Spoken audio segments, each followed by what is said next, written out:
Hello everyone, my name is Hemant Pandey. I am the lecturer from the Department of Computer Engineering, Shift A. So the today's topic is sensor. This is a chapter number 3 and the subject is fundamental of mechatronics, right? The subject belongs to mechanical second year, that is 4th semester. So let's start with this topic, that is sensor. Okay. So let us see first of all what do you mean by sensor. Okay, so sensor is a device that measures physical input from its environment and convert it into a data that can interpreted by either human or machine. Right? For example, suppose physical input means like temperature or pressure or force. Right? All these things cannot be given to the computer, right? Because computer need electrical signal, right? So that's why we need a sensor which will convert physical input into electrical data, right? So that it can be read by machine. Machine here is nothing but computer. Okay, so that's why the most sensors are electronic, right? That is, the data is converted into electronic data. But some are more simple, such as a glass thermometer, right? So we have seen the thermometer when we have a fever. What we do, we insert mercury thermometer in our mouth, right, or in our armpit, so that we can measure the temperature of our body. So that is also kind of a sensor, but it is not an electronic sensor. People use sensor to measure temperature, gauge distance, detect smoke, regulate pressure, and other uses, right?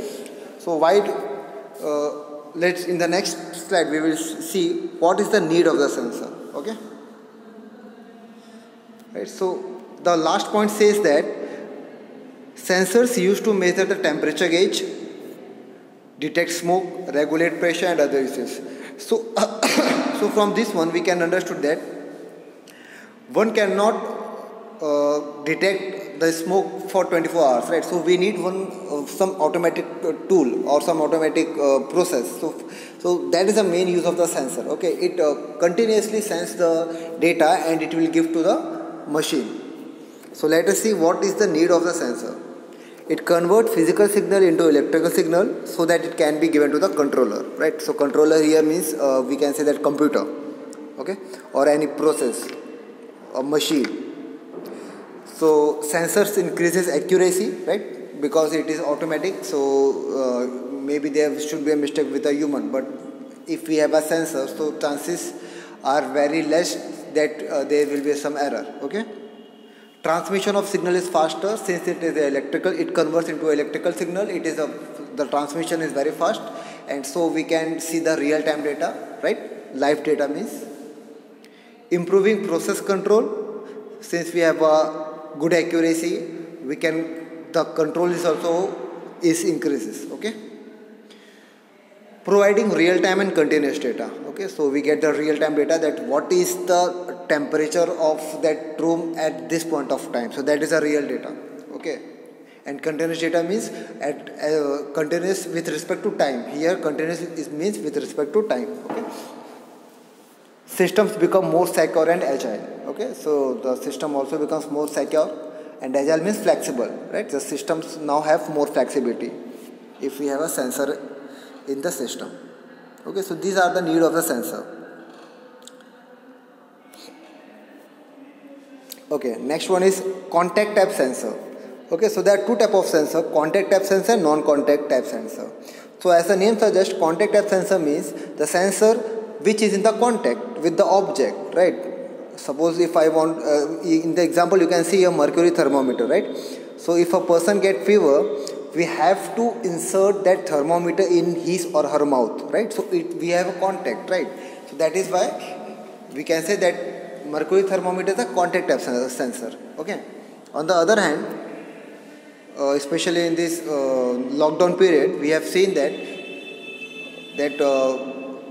temperature can also be measured with a scanner, right?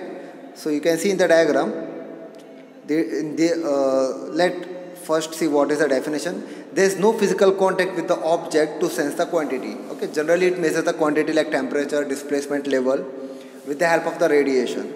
So you can see in this diagram, in this image, okay, the radiations emerges from that scanner, it goes to the body and it reflects back. Okay, so here there is no contact, right? So we can say that this is a non-contact type of sensor. Okay, so these are the two main type of sensor: contact type sensor, non-contact type sensor. Okay, now let's see next one.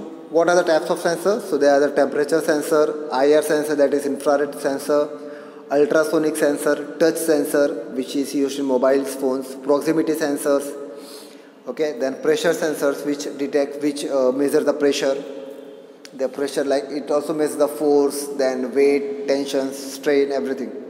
Level sensor, the level of the water or level of the chemical, liquid, anything, level of the fluid. Okay, so level sensor are also very important. It is basically used in the chemical industries or pharmaceutical industries or petrochemical industries. Smoke and gas sensors. Okay, so smoke sensors you have seen, it is now installed in almost every offices and hotels and everywhere, right? So these are the different types of sensor. In this chapter we will see what are the main types of sensor and their applications also. Okay. So in that line, the first one is a potentiometer sensor. Now let us see what do you mean by potentiometer sensor.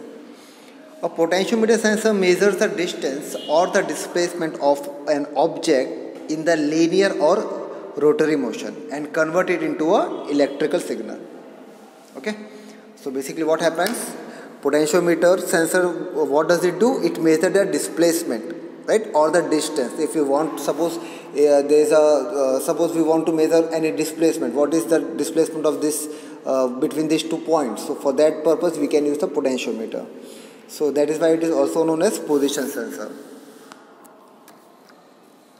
Working of potentiometer sensor.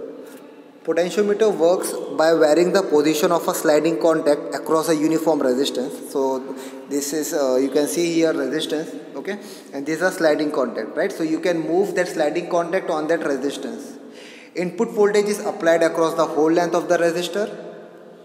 Okay, so this is the input, right? Suppose you are giving the input voltage, suppose let's say 10 volt.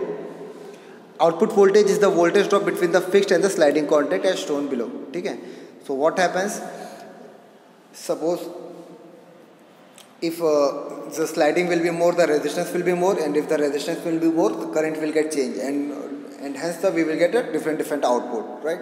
So as this point will slide on that contact, on that resistance, we will get the different reading of output voltage, right? And that output voltage is nothing but proportional with the displacement. Okay, so this is a simple working of potentiometer sensor. What are the applications? Linear displacement, right? We can measure the linear displacement. Then a liquid displacement measurement using the float. Okay, so basically we will measure the level of that liquid displacement, okay, using the float. Then rotary displacement, right? Means we can displace circular motion, means the displacement in the circular, okay, in the angle. Okay, so these are the application of the potentiometer sensor. Okay, now let us see what do you mean by strain gauge. Okay, so this is also very important sensor, which is basically used to measure the stress of an object. Okay, the resistance of the strain gauge varies with the applied force. So what happens in the strain gauge? Basically it measures the resistance, right? Whenever we apply any forces on the strain gauge, what happens? The resistance of that strain gauge changes. So by measuring that resistance, we can measure the force applied on it. Because if you will apply the less force, there will be a less change in the resistance. If you will apply more force, there will be a more change in the resistance. So if we can measure the value of the resistance, then we can measure the value of the strain also, or that is force also. Okay. So hence it converts the parameters such as force, pressure, tension, weight, etc. into a change in resistance that can be measured. Hence the value of the measured resistance gives the proportional value of force or pressure. Okay, so whatever will be the change in the force, we will get the same in the change in the resistance also. Now what are the application of the strain gauge? So rail monitoring, okay, then rail monitoring is basically a rail line, okay. So for that purpose we need a strain gauge. Cable bridges, aerospace, nuclear power plant, load cell. So load cell are basically, is like load cell is nothing but it measures the load, right? So all these things, load cells is mostly used in the automobile industries, okay, to measure the weight of the, means it is all used in every industry, right, to measure the weight. Testing ship hulls, vehicle testing applications, okay. So all these things are nothing but the application of the strain gauge. So let's stop here. The next topic we will see in the next video lecture. Thank you.